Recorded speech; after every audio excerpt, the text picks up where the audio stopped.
Jadi saya harus bicara ini dulu, Quran surat Al-Hijr ayat 29, surat ke-15 ayat 29. Maka ketika aku telah menyempurnakan penciptaannya, makanya saya bilang, secara fisik proses evolusi fisik sudah selesai menjadi tubuh manusia. Oke? Aku tiupkan ruhku. Tolong pahami ayat ini. Jadi di dalam diri kita tuh ada apa? Ada ruhku, ada ruhku. Aduh, saya kalau baca ayat ini pengen nangis. Kenapa? Kalau manusia tidak unggul itu keterlaluan. Di dalam diri mereka tuh ada ruhku, bagian dari dirinya Tuhan. Tuhan itu sendiri. Aduh, kumaha ya teh. Makanya saya ludeng ya, walaupun orang kampung. Saya belajar matematika, saya belajar matematika. Saya belajar fisika, saya belajar fisika. Orang lain belajar aljabar linier, katanya sulit untuk memecahkan masalah-masalah komputasi. Saya belajar aljabar linier, bisa. Saya cuma satu aja. Allah ada pada diri mereka, ada pada diri saya. Lamun mereka nanda bisa, orang ikut bisa. Gitu aja modal saya. Saya tidak merasa orang kampung dan saya tidak mesti jadi orang kampungan. Apapun saya pelajari. Itu aja. Kukuh karena janji.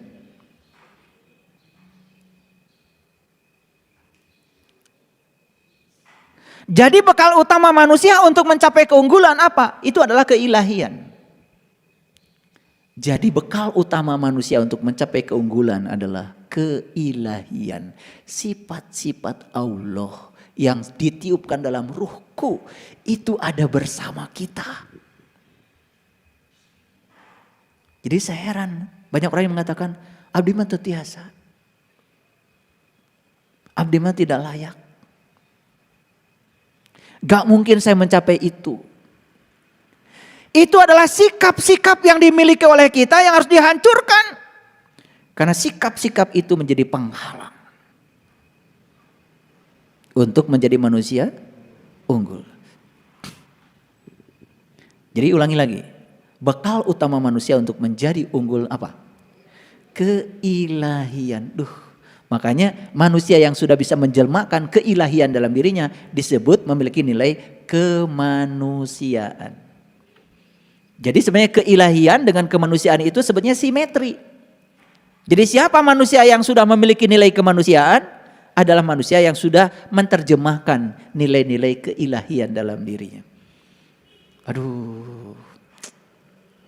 Ini kalau ngaji model kayak gini diimplementasikan dalam hidup. Luar biasa, dahsyat sekali. Tidak boleh lagi ada yang merasa takut, kekurangan apalagi, subhanallah. Baik, lanjut. Nah, inilah yang diceritakan dalam Quran surat Al-A'raf surat ke-7 ayat 172. Di sini ada kata-kata, bukankah aku ini Tuhanmu? Mereka menjawab, betul kami menjadi saksi. Ayo lihat saya semuanya. Kapan pertanyaan ini diucapkan Allah? Bukankah aku ini Tuhanmu? Dan kapan kita mengatakan betul kami menjadi saksi? Kapan itu diucapkan oleh Allah? Di mana?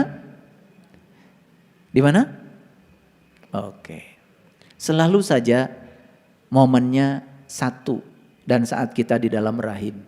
Betul itu? Betul.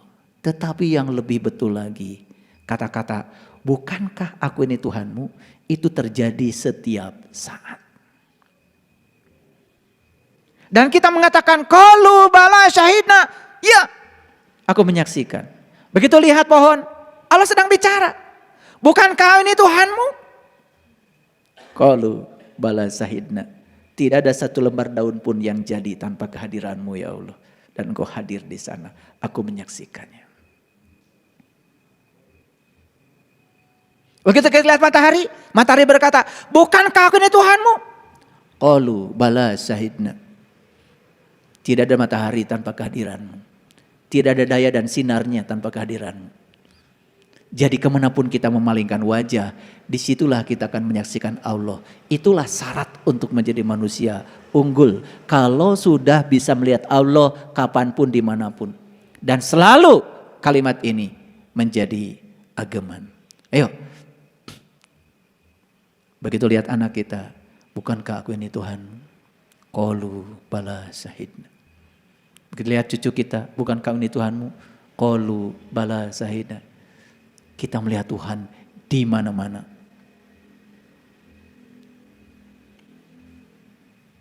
Ayo sekarang implementasikan kalimat bukankah aku ini Tuhanmu, qalu bala syahidna. Bukan dulu ketika di rahim, tapi bawa ini ke dalam kehidupan. Dan saya berani mengatakan ini karena saya sudah membawanya dalam kehidupan. Sekarang saya melihat apapun sudah cuman qalu bala syahidna. Disitulah saya merasakan kalimat la ilaha illallah, yang mana yang bukan Allah. Bukan diucapkan lagi, tapi itu sudah menjadi darah yang mengalir dalam diri. La ilaha illallah, yang mana yang bukan Allah. Yang nyata Allah, yang tidak nyata juga adalah Allah. Semuanya adalah Dia. Makanya alastu birabbikum qalu bala syahidna. Terapkan ini dalam kehidupan. Nikmatnya luar biasa. Tidak perlu marah lagi, tidak perlu benci lagi, tidak perlu iri hati lagi, tidak perlu dendaman lagi. Karena semua yang kita saksikan adalah qalu bala syahidna. Keren gak kalau ayat ini dibawa dalam hidup? Keren gak? Coba sekarang lihat dia pada apapun. Oke. Tentu saja saya belum dalam nih menjelaskannya, belum dalam. Nanti ada level kedua lagi. Cukup ya sampai di situ. Nah makanya kita lihat Quran surat An-Nisa ini. Lihat ayat An-Nisa ini. Dan sesungguhnya kalau kami perintahkan kepada mereka, bunuhlah dirimu atau keluarlah kamu dari kampungmu.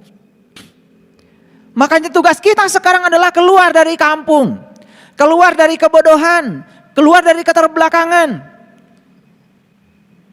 Menuju mana? Menuju kota dong. Syaratnya apa? Bunuhlah diri. Tetapi Allah bilang di ayat ini, niscaya mereka tidak akan melakukannya kecuali sebagian kecil dari mereka. Yang berani untuk melakukan ini hanya sebagian kecil saja. Dan sesungguhnya kalau mereka melaksanakan pelajaran yang diberikan kepada mereka, tentulah hal itu lebih baik bagi mereka dan lebih menguatkan iman mereka. Bunuh diri menguatkan iman. Tentu saja bukan minum baygon. Disitulah pentingnya bimbingan seorang guru. Kalau istilah leluhur kita di tanah Jawa kan istilahnya mati sak jeroning urip. Itu kan positif sekali ajaran itu. Istilah kita di tanah Parahyangan namanya nganjang kabageto. Istilah Nabi Muhammad mut anta qabla mut, belajar mati selagi hidup. Apa yang dibunuh? Tentu saja yang pertama yang harus kita bunuh adalah ego. Karena itulah diri palsumu. Nah, sebentar lagi kita akan bicara ego. Karena keperluan untuk menjadi manusia unggul kita harus kenal. Oke. Mari kita lihat tahap-tahapannya menjadi manusia unggul. Yang pertama, lihat saya semua. Melupakan diri sejati adalah kematian sejati. Siapa yang berhasil mengingat diri sejatinya, berarti dia telah mengalami kelahiran kembali. Tahap awal untuk menjadi manusia unggul adalah mengingat diri sejati. Dan untuk bisa mengingat diri sejati, syaratnya cuma satu. Mengalami kelahiran kembali. Baik, kita sudah lahir ke dunia ini nih. Siapa yang melahirkan diri kita semua? Kedua orang tua kita bukan? Makanya kata-kata bijaknya, ayah ibumu yang telah menjemputmu dari langit ke bumi. Makanya cari guru yang bisa mengantarkanmu dari bumi ke langit. Itulah kelahiran yang kedua.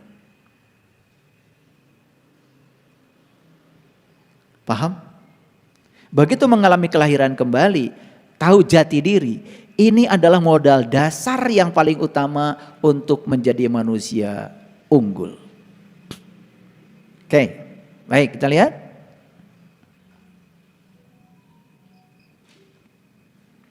Di mana kita hidup selama ini? Di mana kita hidup selama ini? Kita telah hidup dalam pikiran selama begitu banyak kehidupan. Dan kita menjadi selaras dengan apa? Kegelapan pikiran. Kita selaras dengan keburukan pikiran. Kita selaras dengan kesia-siaan pikiran. Di situ selama ini kita hidup. Jujur, kita selama ini hidup tidak dalam kesadaran. Kita hidup dalam pikiran. Apa bedanya pikiran dengan kesadaran? Jelas, pikiran itu adalah pelayan yang baik, tetapi pikiran adalah majikan yang paling buruk. Kalau kita serahkan kehidupan pada pikiran, maka kita akan dibawa oleh pikiran semaunya pikiran. Dan ketika kita serahkan pada pikiran, maka kita tidak berdaya dengan kesadaran. Harusnya hidup itu dengan kesadaran. Di mana kesadaran? Kesadaran itu sering disebut dengan pikiran atas sadar. Makanya pikiran ada 3. Ada pikiran sadar, pikiran bawah sadar, ada pikiran atas sadar. Nah, pikiran atas sadar itu yang disebut dengan kesadaran. Itu yang disebut dengan kecerdasan spiritual. Makanya orang yang sudah mencapai kecerdasan spiritual, nah itu sudah mulai bibit menjadi manusia unggul. Makanya lihat, hampir semua orang-orang yang unggul di semesta ini adalah orang-orang yang kuat spiritualnya. Jangan dikira loh, Einstein itu bukan sekedar fisikawan, tapi beliau adalah spiritualis. Dan kalau membaca karya-karya Einstein, luar biasa kesimetrian antara sains dengan spiritual. Nikola Tesla yang membuat mobil listrik yang sekarang kemudian akan dipakai untuk merek mobil listrik. Tesla. Itu nama dari Nikola Tesla, fisikawan sekaligus juga seorang spiritualis. Kata-kata yang paling terkenal dari beliau apa? Pandanglah semesta ini dari sisi energi, frekuensi dan vibrasi, maka kamu akan mengetahui rahasianya. Keren sekali. Dan sekarang semua orang belajar meditasi, pemberdayaan diri, akhirnya apa? Memberdayakan energi. Kenapa Anda sakit? Kurang energi. Kenapa Anda bahagia? Karena Anda punya saldo energi. Sekarang sakit dan bahagia pun sudah pakai energi bahasanya. Ya. Kenapa Anda kusam? Kurang energi. Kenapa senyum Anda tidak simetris? Kurang energi. Kenapa wajah Anda menakutkan? Kurang energi. Dan yang kurang energi jelas harus ditransfer energi kalau mau. Jadi energi itu bisa ditransfer, bisa dipindahkan. Makanya begitu kita bersama dengan orang-orang yang besar energi positifnya, coba rasakan, kita kebagian itu, sharing energinya. Tapi begitu kita bersama dengan orang-orang yang bawah kesadarannya, negatif energi positifnya, apa yang terjadi? Ke bawah. Makanya ada kata-kata bijak. Mendengarkan orang jahat dan menemuinya, itu sudah awal kejahatan. Walaupun baru mendengarkan. Jadi menemui orang jahat dan mendengarkannya, itu sudah awal kejahatan. Walaupun Anda mungkin saja baru menemui dan mendengarkannya. Itu sudah awal kejahatan. Karena energinya akan di-share ke kita, akan di-share. Tidak terasa itu. Jadi, manusia banyak yang tidak sadar kalau selama ini dia tinggal dalam pikiran. Dan selama tinggal dalam pikiran, dia selaras dengan kegelapan pikiran, selaras dengan keburukan pikiran, selaras dengan kesia-siaan pikiran. Akibatnya apa? Pikiran menjadi raja. Itulah yang disebut dengan rahwana. Si dasa muka. Betul nggak? Makanya rahwana mencuri siapa? Dewi Sinta. Siapa yang kehilangan? Yang kehilangan adalah Raja Rama. Siapa Raja Rama? Ya Anda. Siapa Dewi Sinta? Dewi Sinta itu adalah kesadaran Anda. Kemana kesadaran Anda selama ini? Dicuri sama Rahwana. Penguasa negeri Alengka. Alengka itu artinya pikiran. Makanya Anda dikuasai oleh pikiran Anda. Lihat orang yang dikuasai pikirannya. Seperti apa? Pikiran itu cuma dua sifatnya. Kalau enggak loncat ke masa lalu, loncat ke masa depan. Betul enggak? Lihat tuh orang di jalan. Salib dari kiri, salib dari kanan. Reka mana sieta? Iya. Coba. Iya. Kalian juga suka begitu. Reka mana? Karena apa? Terus aja ditarik ke masa depan. Hayang buru-buru nyampe. Hayang buru-buru angges. Pengen cepat selesai, pengen cepat sampai, itulah pikiran. Pengen cepat banyak duitnya, pengen cepat banyak hartanya, itulah pikiran. Saking ditarik ke pikiran masa depan sampai kita tidak bisa merasakan hidup saat ini di sini sekarang. Dan kita kehilangan momen kehidupan yang sebenarnya.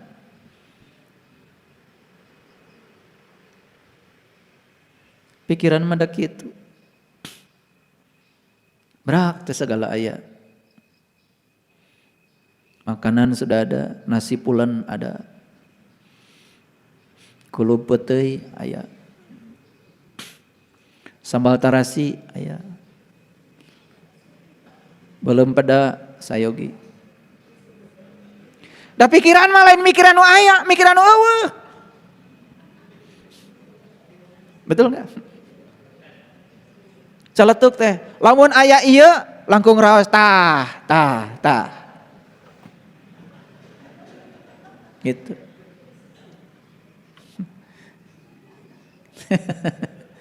Rek iraha jadi manusia unggul. Yang kedua, oleh karena itu saya akan mengajarkan bagaimana bertindak tanpa pikiran. Ini untuk menjadi manusia unggul. Mungkin aneh ya ini. Ketika engkau bertindak tanpa pikiran, seluruh keberadaanmu akan bergetar. Engkau bergerak di jalur yang berbahaya. Pikiran akan berkata, waspada, pikirkan dulu baru bertindak. Tah eta, papatah ti pikiran begitu wae. Kita ini sudah tergerak mau ngasih. Nah waktu kita mau ngasih, jelas itu tanpa pikiran. Itu kesadaran. Tapi terlambat merena. Mulai datang. Waspada, pikirkan dulu sebelum bertindak. Mulai pikiran ngasih pelajaran. Jag-jag ente.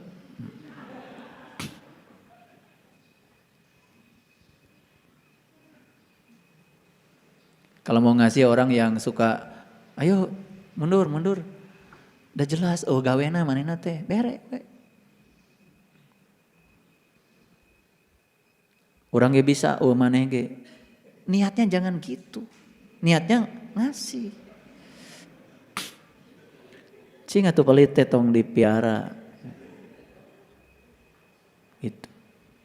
Nah pikiran mah begitu terus ya. Selalu saja ngasih masukan-masukan yang membuat kesadaran kita tidak berdaya. Paham? Jadi harus belajar bertindak tanpa pikiran. Dan ternyata disitulah pentingnya belajar meditasi. Nih saya kasih tahu. Saya sering dapat pekerjaan yang harus selesai 1 malam. Bikin proposal.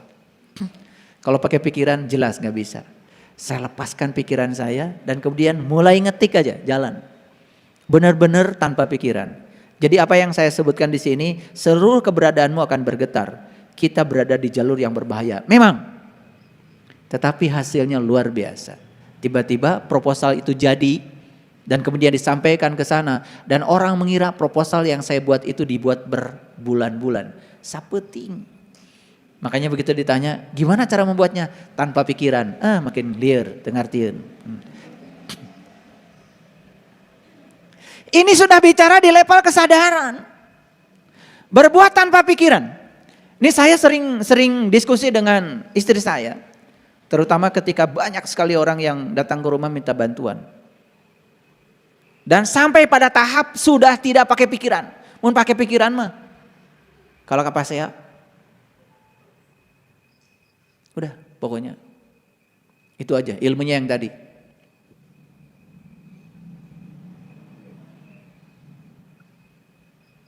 Di dalam diri mereka ada Allah. Sudah itu aja. Ia nu datang teh Allah. Makanya dibalik. Kalau ada orang yang susah datang ke rumah, bersyukur. Berarti ada kesempatan kita berbuat baik. Coba nu susah tentang kaima. Hese berbuat kebaikan. Makanya jangan bersyukur kita bisa ngasih. Bersyukur ada orang yang mau dikasih. Keren itu. Dalam teu anu susah mah orang mau bisa mere. Dan kalau kita tidak bisa memberi berarti tidak ada peluang berbuat kebaikan. Nih saya kasih tahu sama kalian semua. Mun anu susah datang ka imah teh tong dijebian.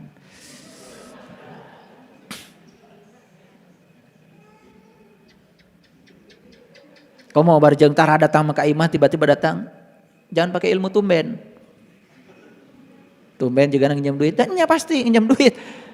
Siapkan duitnya lah. Nah disitulah kita belajar bertindak tanpa pikiran. Ini kasih tahu. Begitu ada peluang untuk berbuat kebaikan, saya kasih tahu jangan pakai pikiran. Unggul kalian tuh. Jadi unggul. Soklah percaya sama saya. Bergetar itu. Semesta bergetar. Dan yang luar biasa, apa yang kita keluarkan diganti. Wa yarzuqu min haitsu la yahtasib. Tanpa kita mengira dari mana datangnya. Yang penting jangan mengira. Kalau kita berbuat kebaikan pada sia-sia yang akan membalas. Jangan. Bebaskan dari pikiran itu. Itu. Nah bagaimana caranya supaya kita bisa bertindak tanpa pikiran? Ketika kita mau berbuat sesuatu. Sebetulnya dalam diri kita itu ada cinta. Dan cinta itu akan mengetuk hati kita. Lalu cinta akan berkata kepada kita, tunggu.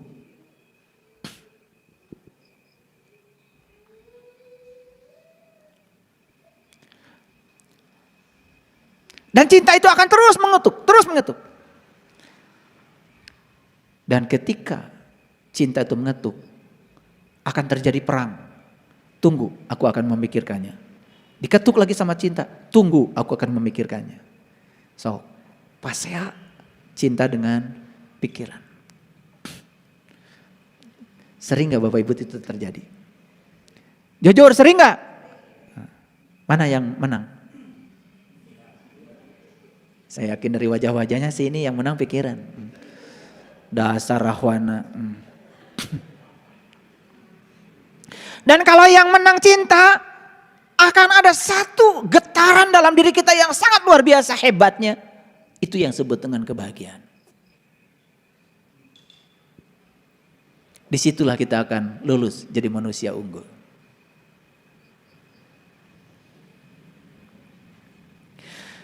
Jika engkau berpikir dulu baru bertindak untuk melakukan sesuatu, maka kita akan melakukan perbuatan yang basi sekaligus juga mati. Nih lihat saya semua. Mungkin saja pemberian itu terjadi. Tetapi setelah berantem hebat. Pemberianmu itu basi dan mati.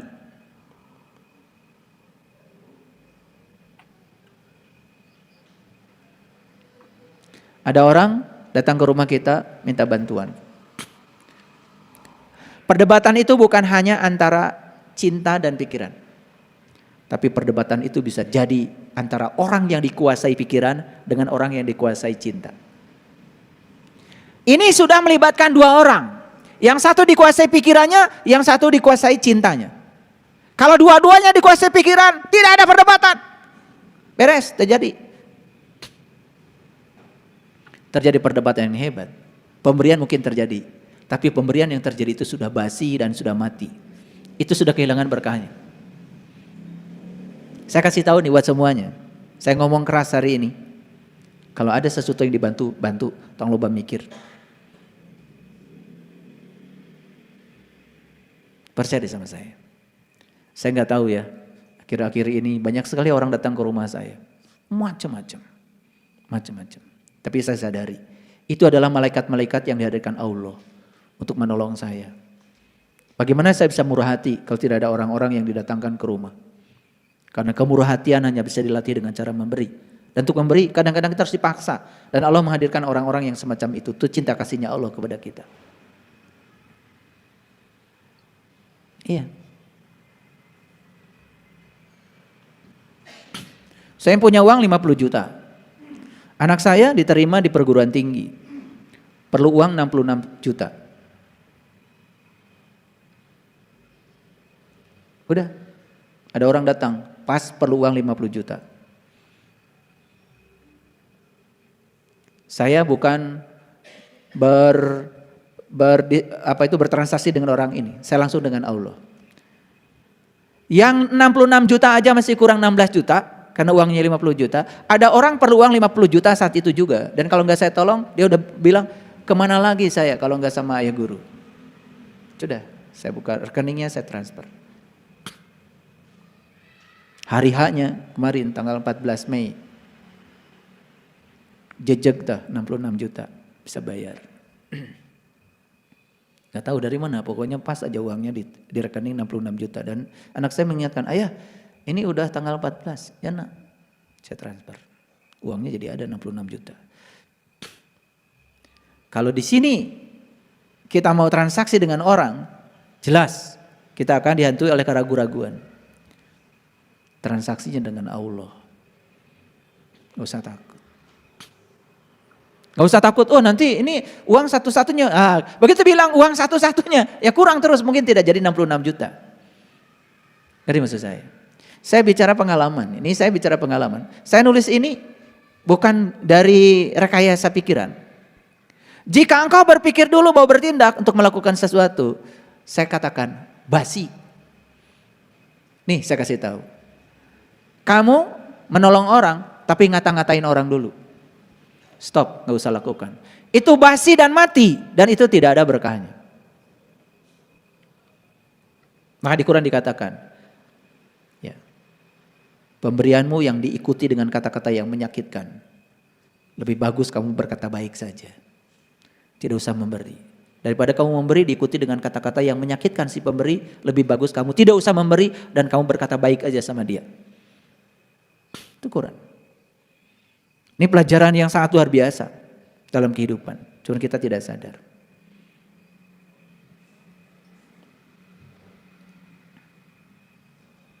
Ketika kita selalu mendengarkan pikiran, perhatikan.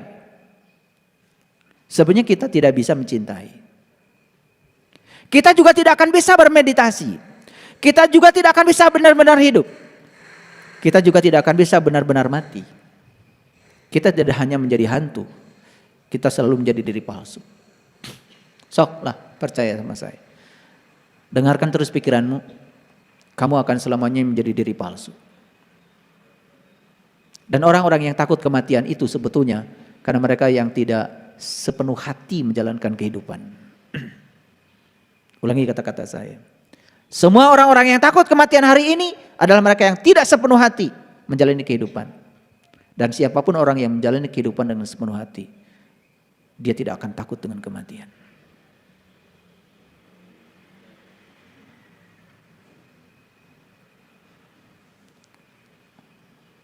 Apa keahlian terbesar yang dibutuhkan supaya kita menjadi manusia unggul? Keahlian terbesar yang harus dimiliki manusia supaya sukses dalam hidup cuma satu. Kuasai dirimu sendiri. Dan ini adalah satu-satunya keahlian. Tidak perlu menguasai yang lain. Kuasai dirimu sendiri, itu adalah satu-satunya keahlian untuk menjadi manusia unggul. Untuk menjadi manusia unggul bukan menguasai teknologi, bukan menguasai matematika, bukan menguasai yang lain-lain. Kuasai dirimu sendiri. Satu-satunya keahlian yang dibutuhkan. Banyak yang menguasai matematika tidak unggul. Banyak yang menguasai teknologi tidak unggul. Banyak yang menguasai ilmu pengetahuan tidak unggul. Berbekal sekolah yang hanya mengandalkan intelektualitas saja, tetapi tidak mengasah kesadaran kita, tidak akan menjadi manusia unggul. Yang dibutuhkan dalam hidup itu 4. 1, intelektualitas, yes. 2, afektif, sikap. Yang ketiga, psikomotorik, keterampilan. Dan yang keempat adalah compassion, cinta. Cinta. Itu syarat untuk menjadi unggul. Jadi sekali lagi saya katakan, satu-satunya keahlian yang dibutuhkan untuk menjadi manusia unggul, cuma satu. Apa itu? Kuasai dirimu sendiri. Kan saya bilang tadi, orang yang tidak menguasai diri, melakukan kesalahan pun berulang-ulang. Dan ketika dia melakukan kesalahan dan tidak memperbaikinya, bukan satu kesalahan, itu sudah 2 kesalahan yang dia buat.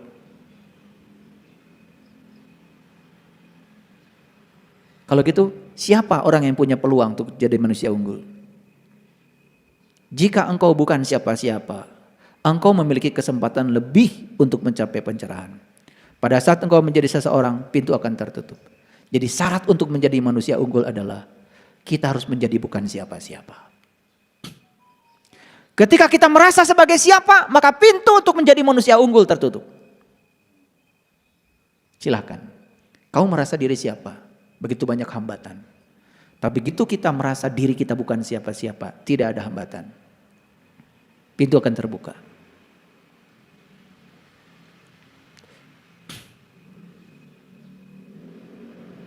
Kapan keunggulan itu akan dicapai? Kapan perayaan tentang keunggulan akan dicapai? 1. Kembali kita ke sifat feminin. Tahu feminin? Feminin itu adalah lembut. Makanya di Quran dikatakan wal yatalatop, berlakulah lemah lembut. Berarti penuh cinta kasih. Dan yang kedua, berserah diri.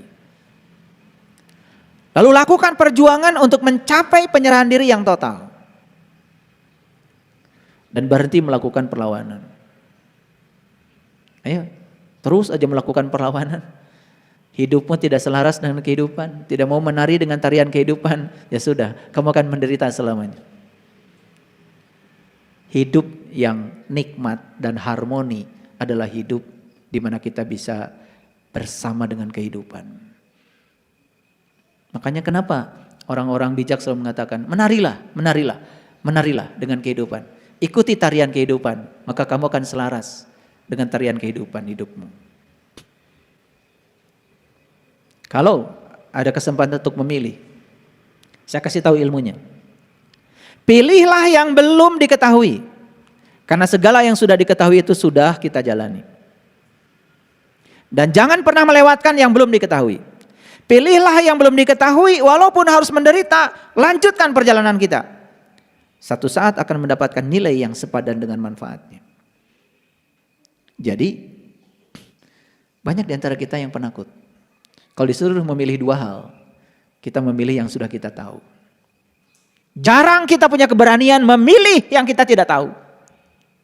Padahal kalau kita memilih yang kita tahu, kita cuma menjalani yang sudah kita tahu. Kalau memilih yang belum kita tahu, siapa tahu kita akan mendapatkan sesuatu yang luar biasa. Sama ketika kalian meneliti ke dalam diri.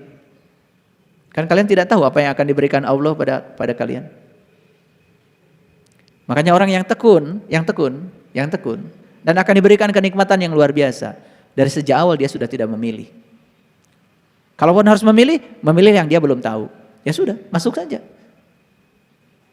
Karena ada juga yang ketika masuk dia pengen seperti yang dipikirannya. Betul nggak? Oh, saya kalau meneliti ke dalam diri ingin dapat yang terang. Kamu memilih yang kamu tahu. Kamu hanya menjalani yang kamu tahu. Coba bebaskan dari keinginan memilih yang kamu tahu. Jalani saja apa yang kamu tidak tahu. Di situ kita akan mendapatkan manfaat yang sepadan yang luar biasa. Makanya lihat orang-orang yang hidupnya selalu memilih yang dia tahu. Hidupnya ya sekedar itu aja.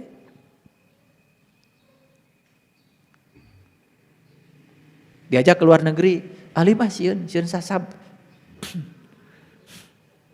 Da abdi mah teu acan kadinya teh. Ari ibu ka mana wae tuh biasana? Abdi mah biasa ge ka jalan sentral we. Dia memilih yang dia tahu. Dan dia tidak memilih yang dia tidak tahu. Ada ketakutan di sini. Bagaimana kita bisa menjadi unggul dan bertambah pengalaman kita kalau selalu memilih yang kita tahu? Kan ada tuh yang fanatik makanan. Saya ajak ke restoran Jepang, nggak mau. Naon atuh kadaharan anjeun teh? Ulu kutek leunca, eta wae. Kudu leunca we jeung oncom. Tidak mau mencoba makanan orang lain. Makanya saya kagum ya, ada sekolah di Jepang dan mereka itu wajib menyajikan makanan dari seluruh dunia. Bayangkan. Termasuk juga jenis-jenis makanan dari Indonesia. Anak-anak Jepang SD diajarkan untuk belajar makan seluruh makanan dari seluruh dunia. Jangan cuma makanan tradisi Jepang. Persiapkan mereka untuk menjadi hidup dimanapun. Keren. Iya. Budak kurang mah ada hayuh we peda jeung sambal paling mewah kangkungnya. Hese atuh. Begitu sekolah di Jepang, bingung cenah udah hareun di Jepang.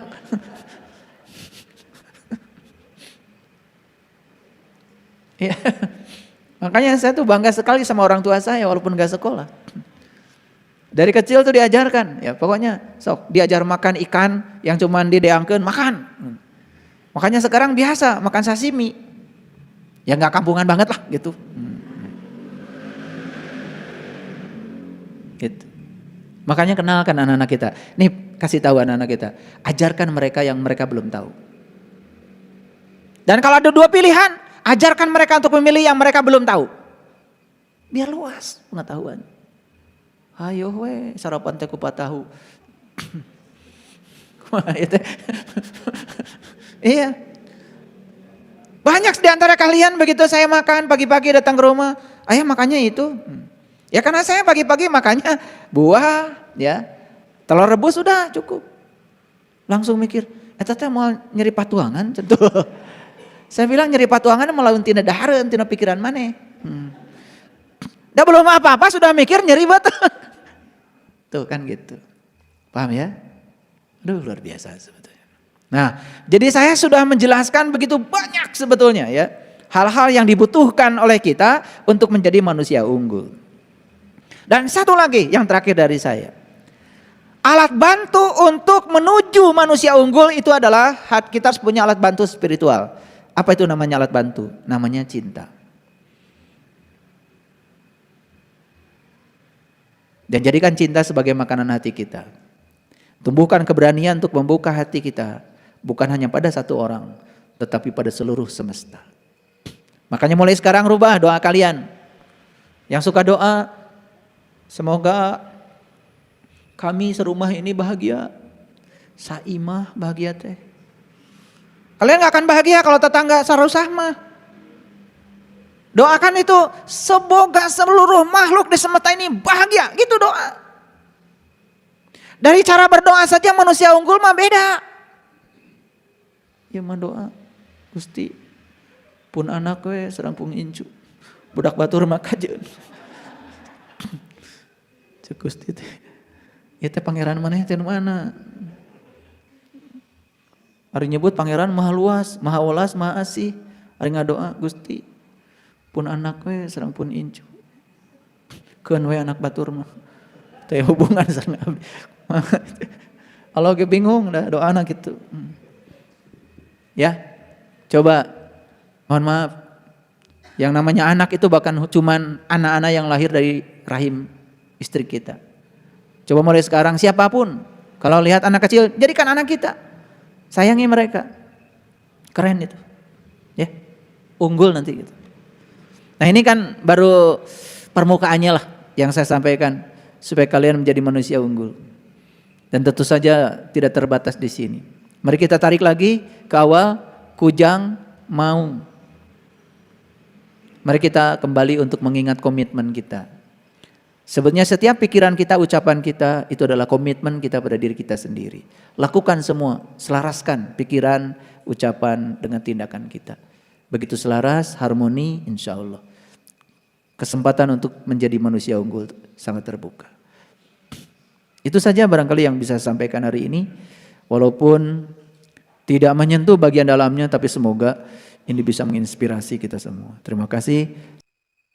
Makanya kitab kuning ada dua. Ada kitab kuning yang syar'i, ada kitab kuning yang sejati. Temukan dua-duanya. Kalau sudah menemukan dua-duanya, saya jamin gak takut mati lagi. Karena apa?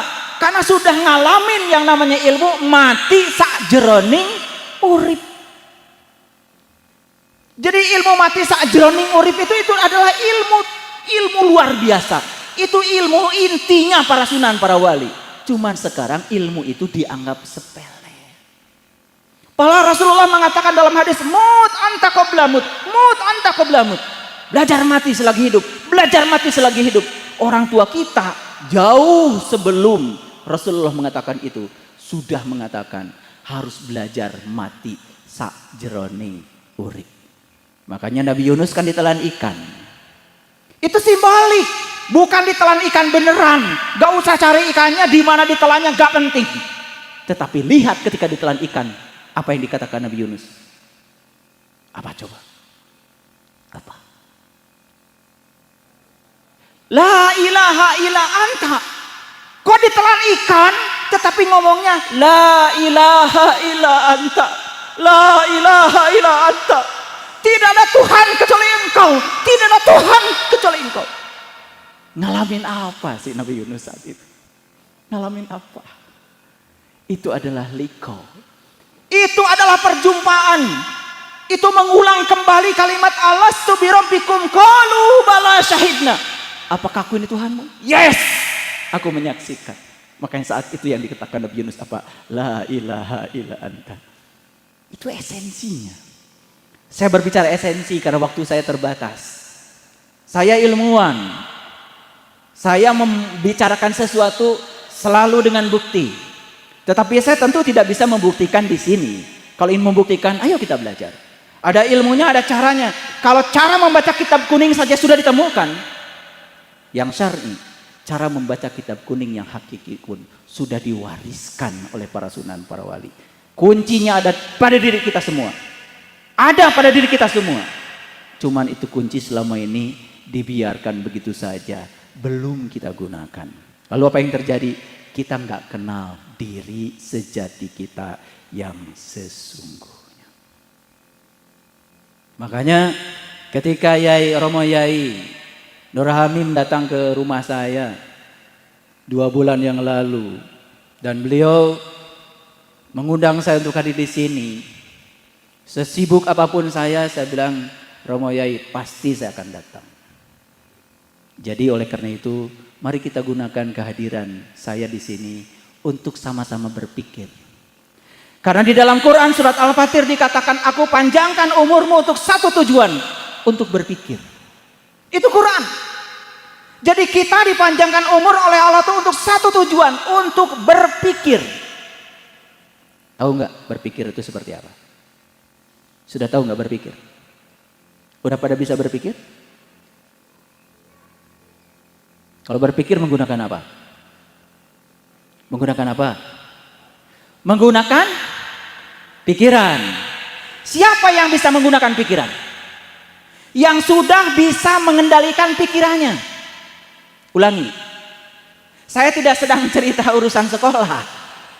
Siapa yang bisa berpikir adalah mereka yang sudah bisa mengendalikan pikirannya, bukan yang dikendalikan oleh pikirannya. Pertanyaan saya sederhana. Ayo jawab semuanya. Saat ini kita mengendalikan pikiran atau kita dikendalikan oleh pikiran? Ayo jawab. Mengendalikan pikiran atau kita dikendalikan oleh pikiran? Jawabannya apa? Dikendalikan pikiran. Sepanjang kita dikendalikan oleh pikiran, sepanjang itu pula kita tidak bisa menggunakan pikiran. Karena pikiran justru menggunakan kita, bukan kita yang menggunakan pikiran. Itulah pentingnya kita belajar kesadaran. Jadi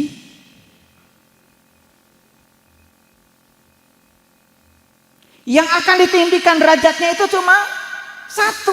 Siapa tadi? Orang yang berilman dan berilmu. Ayo lihat saya. Pada saum nggak kemarin?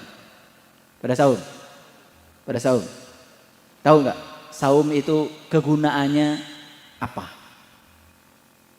Pernah membaca nggak pemenang hadiah Nobel bidang kedokteran? Namanya Profesor Yoshinori Ohsumi. Pernah dengar nggak? Belum dengar? Nah ini pentingnya iman dan ilmu dipadukan. Kita sudah menjalankan saum, tapi selama ini tidak tahu apa sih alasannya saum. Ternyata Profesor Yoshinori Ohsumi mengatakan ketika seseorang sedang saum, lalu perutnya lapar, saat perutnya lapar maka di dalam dirinya akan dibentuk yang namanya protein autophagisom.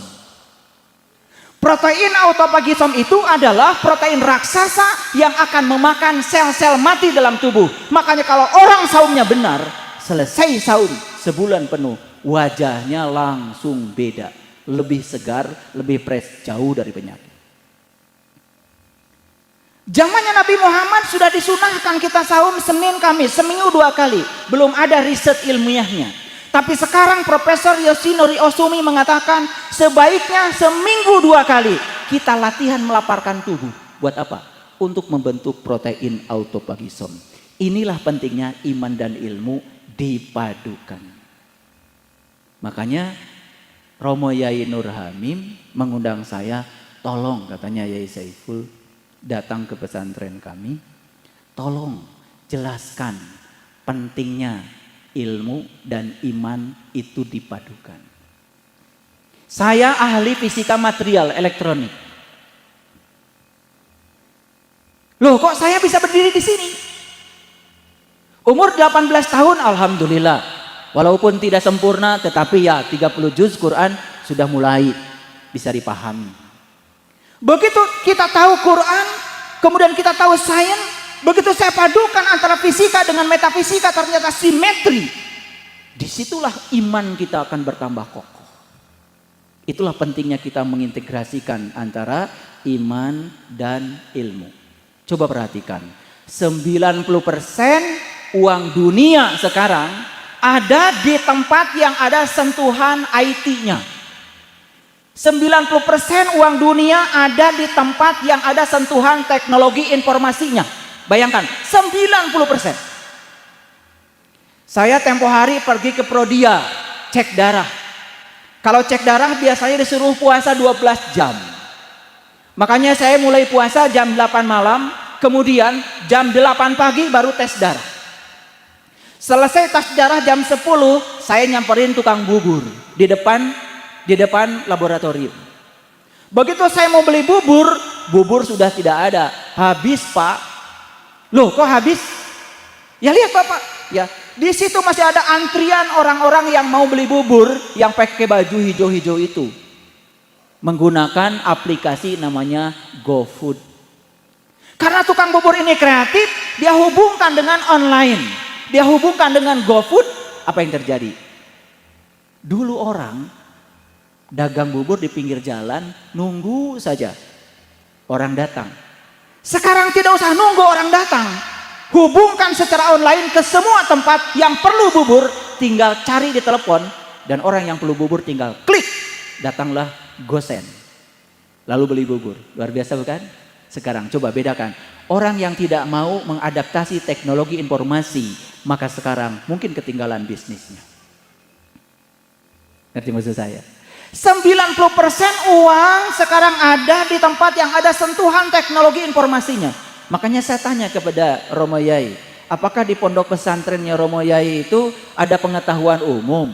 Diajarkan matematika, diajarkan fisika, diajarkan, bahkan teknologi informasi di pesantren ini diajarkan. Wah, ini sudah luar biasa. Karena pada gilirannya orang-orang yang unggul yang akan ditinggikan derajatnya oleh Allah itu dua, dia punya iman sekaligus dia punya ilmu.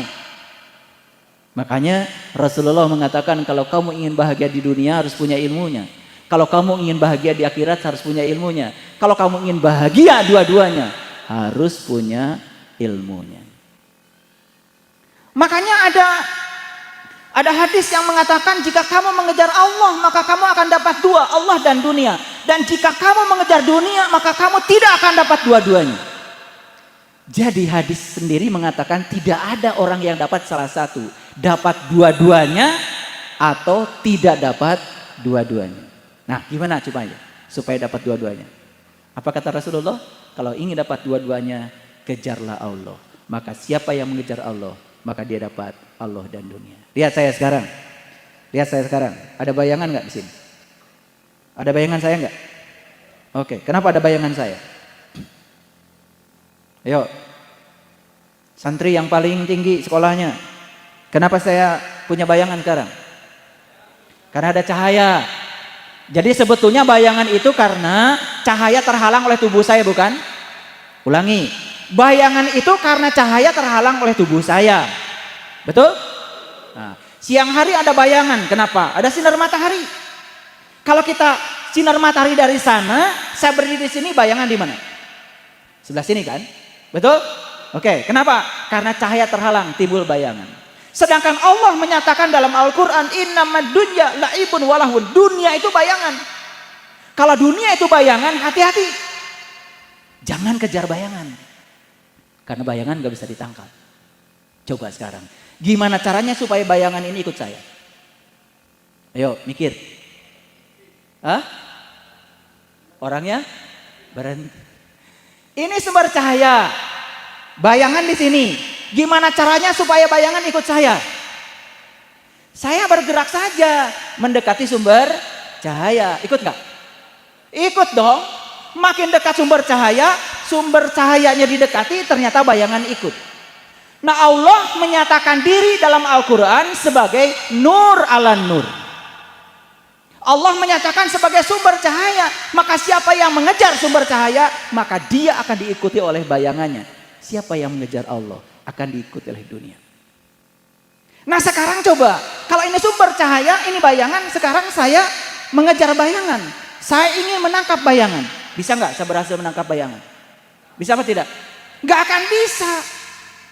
Apakah saya bisa menangkap bayangan? Tidak akan bisa. Yang jelas saya semakin jauh dari sumber cahaya. Betul? Semakin keras saya mengejar bayangan saya, semakin jauh dari sumber cahaya. Saya tidak akan bisa menangkap dua-duanya. Nah itu sebabnya kenapa Rasulullah mengatakan kullu amrin dzibalin la yubda'u bi basmalah fahuwa aqta. Setiap pekerjaan yang tidak dimulai dengan basmalah putus, tidak menjadi amal. Tahu maknanya? Tahu maknanya? Jadi pekerjaan harus dimulai dengan apa? Gimana caranya? Oh pokoknya apapun yang saya lakukan baca bismillahirrahmanirrahim begitu. Yes, itu sudah bagus secara syar'i. Tetapi secara hakikat tidak begitu. Ketika kita bilang bismillahirrahmanirrahim atas nama Allah yang Maha Pengasih dan Maha Penyayang. Ketika kita mengatasnamakan Allah, berarti tanggung jawab kita harus membawa sifat-sifat Allah ke dalam pekerjaan kita. Setuju atau tidak? Nah ketika kita bawa sifat-sifat Allah ke dalam pekerjaan kita, maka kita sedang memanusiakan manusia. Itu yang disebut dengan kemanusiaan. Karena kita sudah membawa sifat-sifat ilahi ke dalam kehidupan kita. Itu yang dikatakan mengejar Allah. Apapun yang kita kerjakan harus billah, lillah, bismillah. Lillah berarti karena Allah, billah bersama Allah, bismillah karena kita sedang mengatasnamakan Allah. Puncaknya adalah alhamdulillah. Segala puji habis untuk Allah. Gak tahu nih, para guru di pondok pesantren ini sudah tahu MBKM belum? Kurikulum baru sekarang yang dirancang oleh pemerintahan yang sekarang itu adalah MBKM.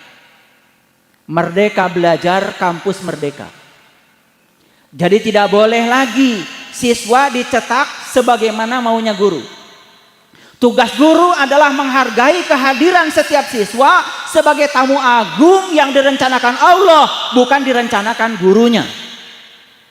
Makanya di sekolah guru tidak boleh menghukum siswa lagi. Konsepnya sudah dirubah sekarang. Yang jadi guru di sekolah bukan guru yang mengajar. Yang jadi guru di sekolah adalah murid. Jadi murid itu jadi guru sekarang. Guru belajar sabar dari muridnya. Guru belajar metode dari muridnya. Guru belajar pintar dari muridnya. Karena apa? Belajar sabar harus dari yang tidak sabar. Belajar baik dari yang tidak baik. Belajar bijaksana dari yang tidak bijaksana. Jadi siswa sekarang harus dipandang sebagai guru. Keren gak? Keren gak gitu? Karena selama ini guru yang mengajar menganggap siswa itu bisa diperlakukan apa saja. Boleh. Seakan-akan begitu. Sekarang tidak boleh lagi. Karena apa? Siswa itu adalah tamu agung yang diutus ke semesta untuk menjadi dirinya sendiri. Bukan untuk menjadi apa kata orang tuanya.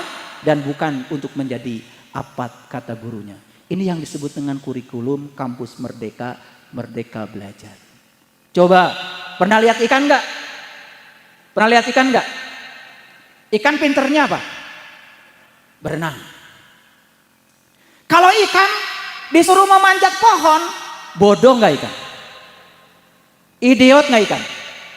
Ikan itu akan kelihatan idiot ketika disuruh memanjat pohon. Karena memang dia datang ke dunia, diberi kecerdasan oleh Allah. Kecerdasan dia itu berenang.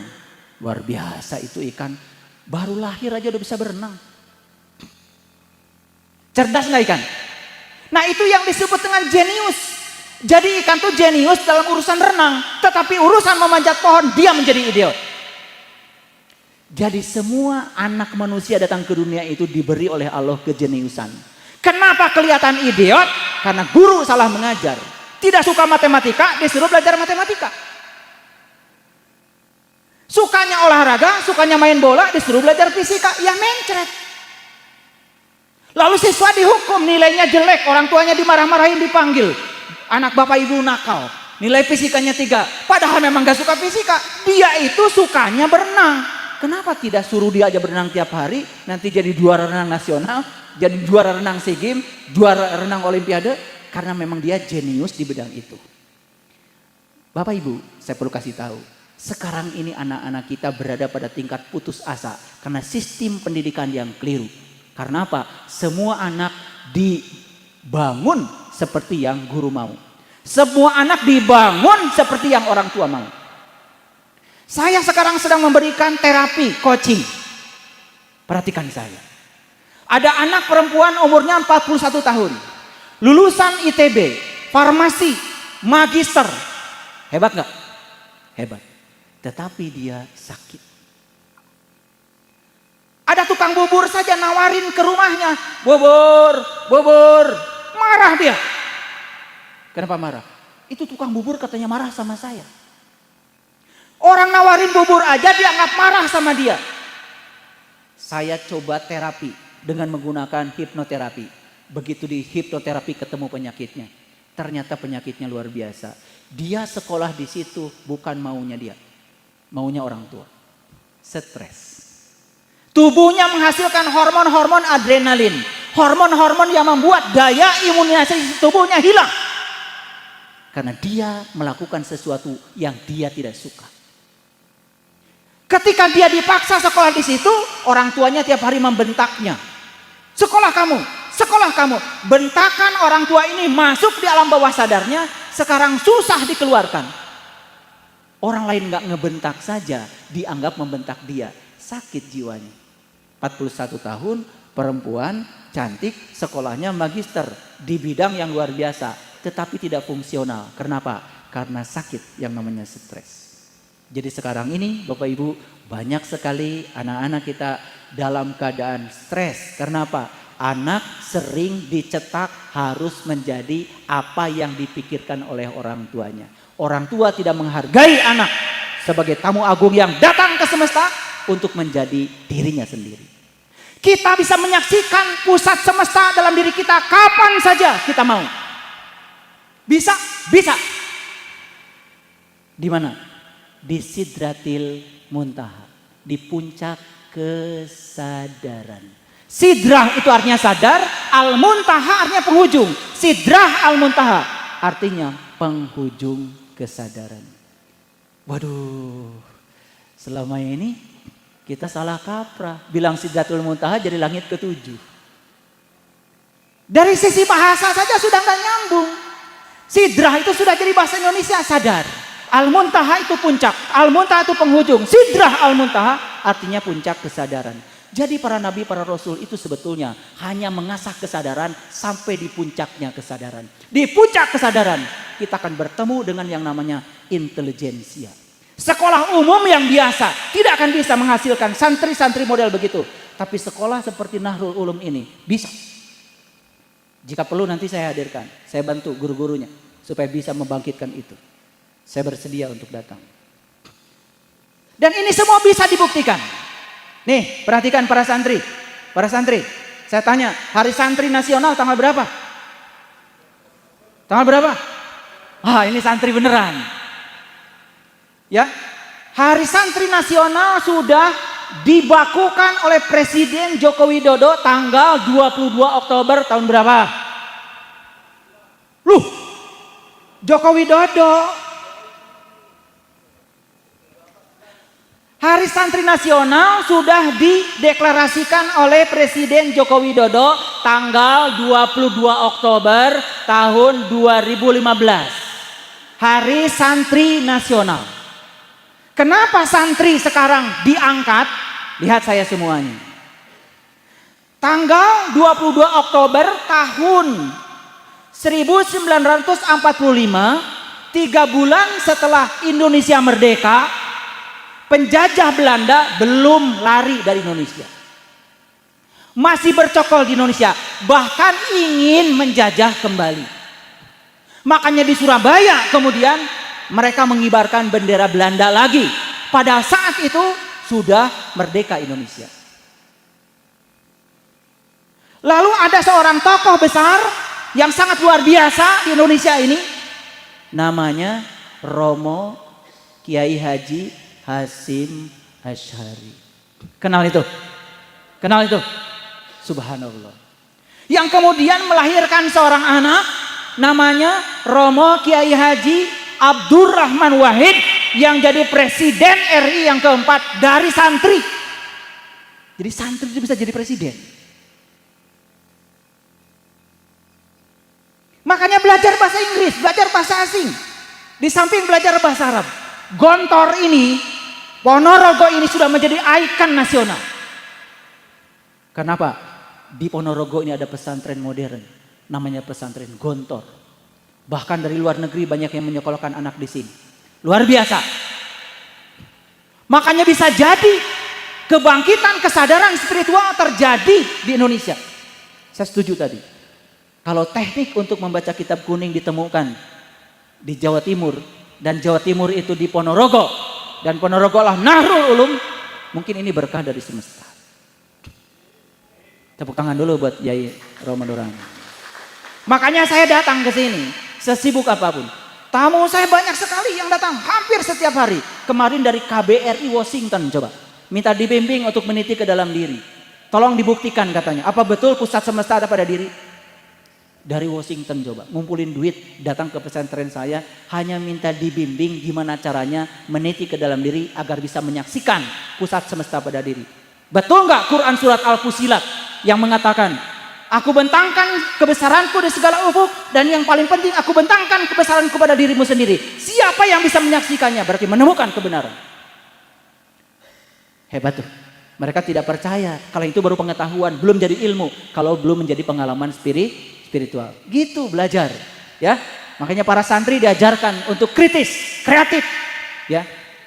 Karena itu adalah keterampilan abad 21 yang harus dimiliki oleh seluruh manusia kalau ingin bertahan hidup di abad 21. Teruskan dulu. Jadi pada tanggal 22 Oktober tahun 1945, Kiai Haji Romo Kiai Haji Hasyim Asy'ari membuat resolusi jihad namanya. Resolusi jihad artinya apa? Terjemahan jihad diterjemahkan sesuai dengan konteks saat itu.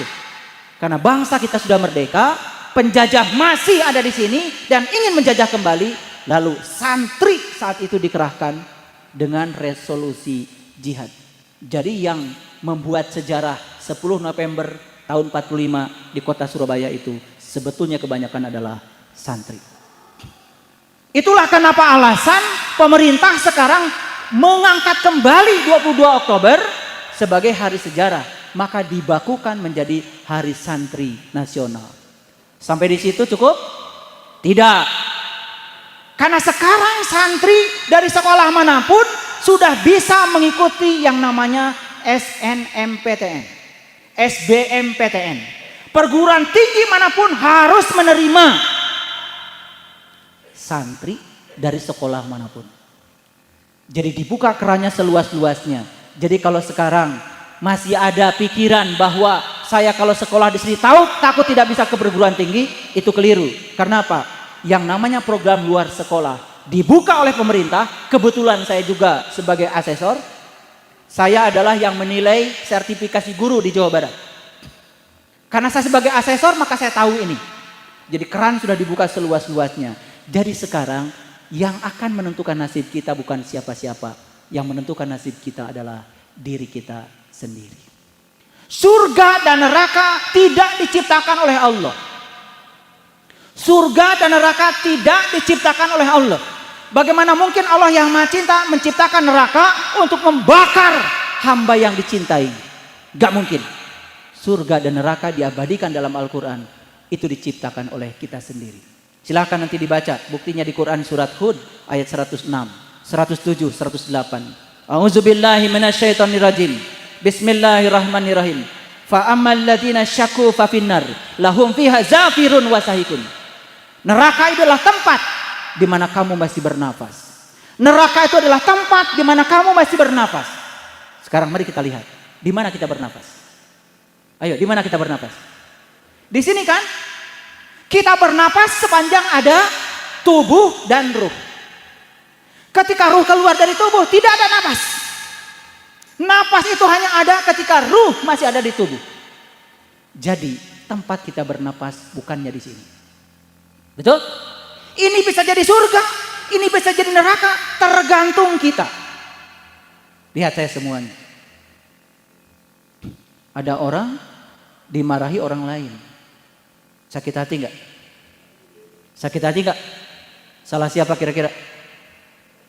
Salah siapa? Ayo santri. Salah siapa? Sarah yang marah ya? Tuh. Kan masih gitu. Sakit hati itu salah kamu. Karena kamu ingin orang tidak marah. Coba keinginan itu dibuang. Orang mau marah atau enggak marah, kan anteng aja kita. Betul apa tidak? Jadi sakit hati itu bukan buatan orang. Sakit hati itu buatan kita. Kita berharap orang tidak marah. Kita berharap orang memuji kita. Kita berharap orang seperti yang kita mau. Sebetulnya yang berharap itu bukan orang, kita sendiri. Betul apa tidak?